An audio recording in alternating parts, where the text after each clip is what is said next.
Un dossier qui est instruit depuis 2019. Il y aura bien un procès pour corruption visant Rachida Dati et Carlos Ghosn. On va en parler ensemble, Vincent.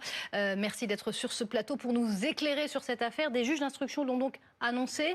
Ils ont ordonné leur renvoi en correctionnel. On va rappeler ce qu'est cette affaire et ce qu'on leur reproche. Oui, exactement. Des juges d'instruction qui ont rendu leur ordonnance aujourd'hui même, qui l'ont signée aujourd'hui sur une enquête qui dure, vous l'avez dit, depuis 2019, mais sur une vieille affaire qui empoisonne, on peut le dire, la vie de Rachida Dati depuis des années.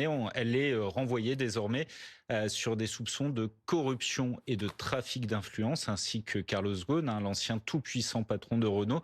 Cette affaire, en fait, remonte aux années 2010-2012. À l'époque, Rachida Dati a touché de l'argent d'une filiale de Renault, une filiale néerlandaise. Elle a touché 300 000 euros par an pendant 3 ans, soit un montant de 900 000 euros en toute opacité, ont dit les juges. Pourquoi?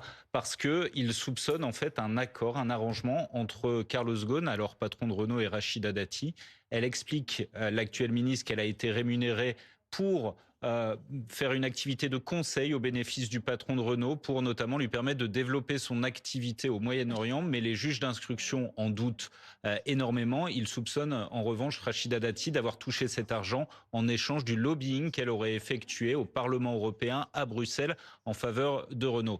Il se trouve qu'il y a encore quelques semaines, Rachida Dati, devant la Cour d'appel, contestait cette procédure. Elle avait notamment demandé l'annulation du réquisitoire du parquet national financier.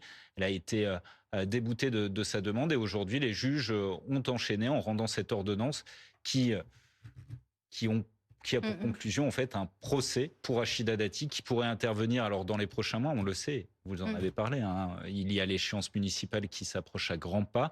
Il y a déjà une première audience qui est fixée au mois de septembre. C'est ce qu'on appelle une audience de fixation. On va réunir les avocats de toutes les parties pour voir à quelle date ce procès peut se tenir, sur combien de temps et comment cela va se dérouler. Et on le sait, il va y avoir un très large débat qui va s'ouvrir, parce que Carlos Ghosn, qui est renvoyé aux côtés de Rachida Dati, à l'heure actuelle, il est au Liban, il est assigné à résidence au Liban, il ne peut pas se déplacer en France. Comment va-t-il être jugé alors qu'il est assigné à résidence au Liban? C'est l'une des questions qui va aussi se poser dans ce dossier.